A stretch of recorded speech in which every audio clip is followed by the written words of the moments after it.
हाँ, तो हम क्वेश्चंस एक नॉर्मल फोर्स में देख लेते हैं। मान ली जाए दो ब्लॉक हैं, एक ब्लॉक ए ब्लॉक बी, इसका मास m1, इसका मास m2, और सेम एक और केस। इसलिए क्यों मैं कर रहा, मैं सब अभी बताऊंगा क्यों ऐसा कर रहा। सेम मासेस, ये block M B, block A B. अब मैं क्या करूंगा, अंदर क्या है, इस कॉम्बिनेशन में लगाऊंगा फोर्स इधर से, इस पे लगाऊंगा फोर्स इधर से, एफ फोर्स है, यहां पे भी फोर्स एफ है। मैं देखना चाह रहा कि क्या ये दोनों कंडीशन में नॉर्मल कॉन्टैक्ट फोर्स, यहां वाले कॉन्टैक्ट फोर्स, क्या वो सेम आते हैं या कुछ अंतर आता है। अब इसको कैसे सॉल्व करते हैं, सॉल्व करने के जो भी तरीके हैं, इस सीरीज में कोई शॉर्टकट्स काम नहीं आता। यहां पे सिर्फ एक काम आता है आपका observation, how do you observe the things. मैंने बोला ना कि अब इस चीज को क्या सॉल्व करेंगे, सॉल्व करने का 3 स्टेप्स हैं। पहला क्या, आइडेंटिफाई फोर्सेस, कौन से फोर्सेस है यहां पे, उसको करना आइडेंटिफाई। सेकंड क्या है, ड्रॉ एफबीडी, ये क्या है एफबीडी, फ्री बॉडी डायग्राम।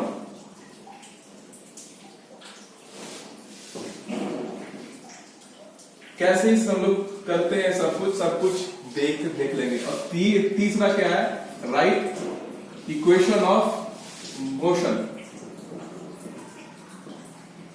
अभी क्या कैसे करते हैं, सब कुछ हम लोग फटाफट देख लेते हैं। सिर्फ लेकिन ये याद रखना हर समय कि 3 स्टेप में करना है। पहला क्या, सारे फोर्सेस को आइडेंटिफाई करना है, कौन से फोर्सेस हैं, कहां एक्ट कर रहे हैं, किस तरह एक्ट कर रहे हैं, हर चीज को देखना है। सेकंड क्या है, अब उस सब फोर्सेस को किसी एक बॉडी के लिए, मैं बोलूंगा इस बॉडी के लिए, तो इस बॉडी पे जो फोर्सेस एक्ट हो रहे हैं उनका एक एफबीडी बनाना है।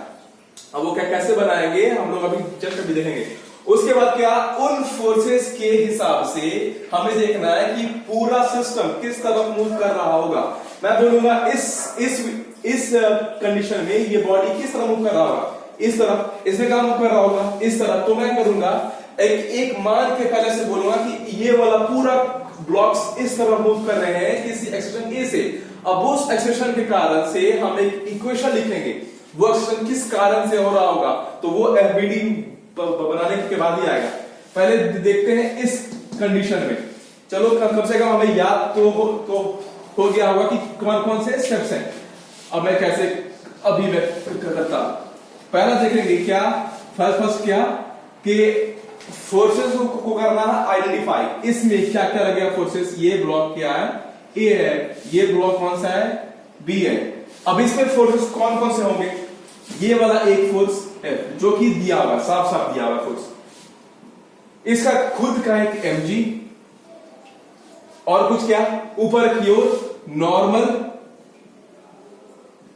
n1 ले लो, हाँ ठीक है,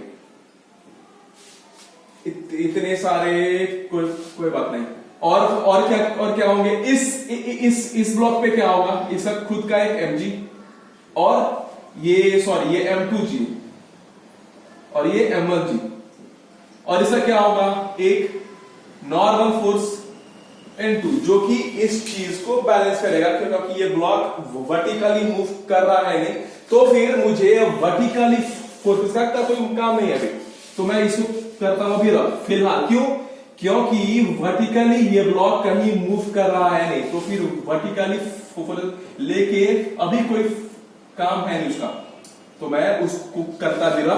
और देखे जाए तो मैंने बोला ना कि ये वाला ब्लॉक भी इस तरह मूव करेगा, तो किस कारण से मूव करेगा, क्योंकि ये ब्लॉक इस ब्लॉक को पुश करेगा पीछे, और पुश करेगा तो कौन सा लगाएगा, नॉर्मल फोर्स, इसको बोला मैंने n1। अब देखा जाए तो क्या ये ब्लॉक, अगर मैं इस ब्लॉक पे फोर्स लगाऊं तो क्या ये ब्लॉक फ्रीली मूव करेगा, नहीं, क्योंकि इसके आगे एक ब्लॉक है जो कि उसको पीछे की ओर धक्का दे रहा, तो बोला नहीं स्क्रो डाउन, तो क्या होगा, एक जस्ट सेम फोर्स पीछे की ओर लगेगा n1 इस पे, इसके कारण से।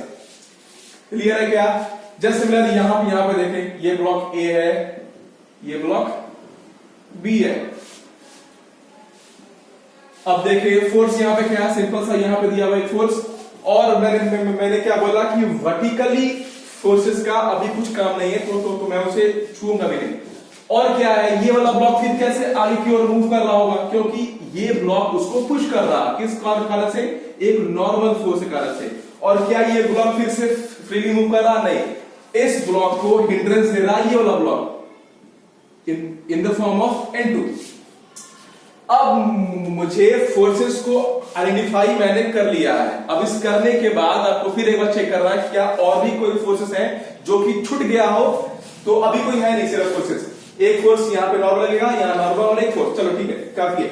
सेकंड क्या था, ड्रॉ FBD। अब ये FBD कैसे ड्रॉ करते हैं, FBD ड्रॉ करने का एक ही तरीका है, इस बॉडी पे जो भी फोर्स लग रहे हैं, इस बॉडी को एक पॉइंट मान लो, ये है पॉइंट A, ये वाला बॉडी, ये ब्लॉक को मैंने माना एक पॉइंट A, और इस पे फोर्स कौन से हैं, एक A फोर्सेस और एक N1 फोर्सेस। बात समझ में आया क्या, ऐसे बनाते हैं FBD, मतलब क्या, किसी भी ब्लॉक को, कोई बड़ा ब्लॉक है उसको एक पॉइंट मान लेंगे और उस पॉइंट पे कौन कौन से फोर्स एक्ट हो रहे होंगे उस ब्लॉक पे, जस्ट उसी को वहां पे डालेंगे। मैंने क्या किया, जस्ट इसको पैरेलल शिफ्ट किया, समझ में आया क्या। अब इस पे क्या होगा, ये पॉइंट B है, अब इस पे क्या को लगेगा फोर्स, ये N2 और N1। इस पे क्या होगा, यहां पे लगेगा फोर्स इधर की ओर N2, इस पे क्या लगेगा, ये A पॉइंट इधर लग रहा है, इधर लग रहा है F, इधर लग रहा N2। अब देखा जाए, अब ये FBD भी अपना कंप्लीट हो चुका है। अब क्या करना है, इक्वेशन ऑफ मोशन, ये सबसे ज्यादा इंपॉर्टेंट है।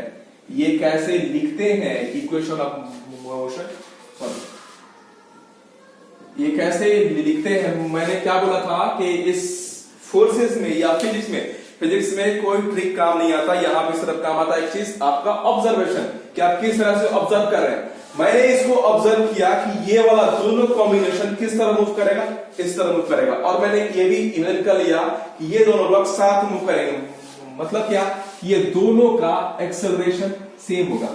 मैंने मान लिया कुछ A है, इन दोनों ब्लॉक किस तरह मूव करेंगे, इस तरफ, और वो दोनों साथ मूव करेंगे, इसलिए मैंने मान लिया इसका एक्सेलरेशन क्या होगा, A।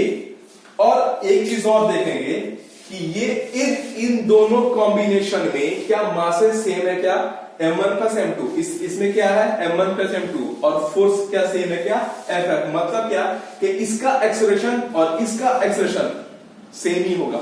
क्यों सेम होगा, मैंने क्या बोला ना कि इन दोनों ब्लॉक पे लगने वाले फोर्सेस अलग अलग हैं। इस पे है N1F और यहां A पे क्या है, सॉरी मैंने उल्टा कर दिया, ये A है ये B है।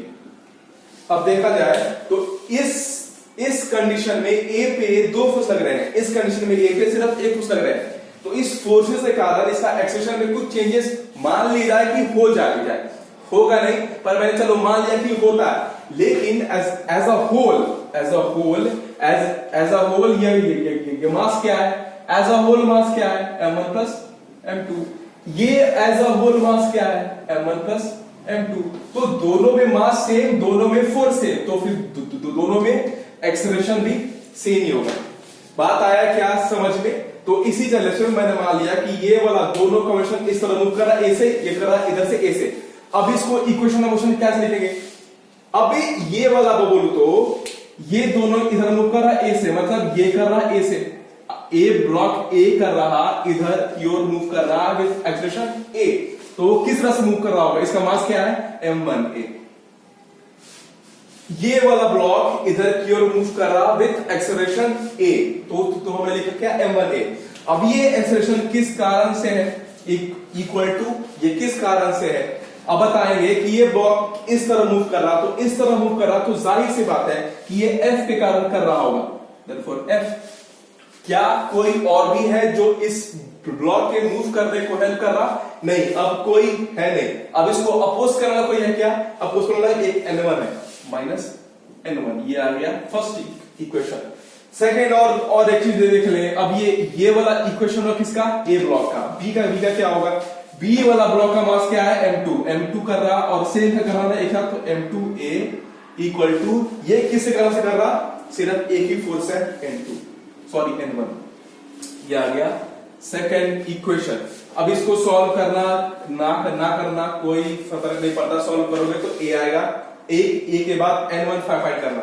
चलो ये यहां तक फिलहाल छोड़ देते हैं। अब इस पे देखते हैं ए के लिए, ए वाला ब्लॉक, ए ब्लॉक की तरफ मूव कर रहा इधर, देयरफॉर M1A किस तरह से मूव कर रहा, सिर्फ एक ही फोर्स है M2 के कारण से।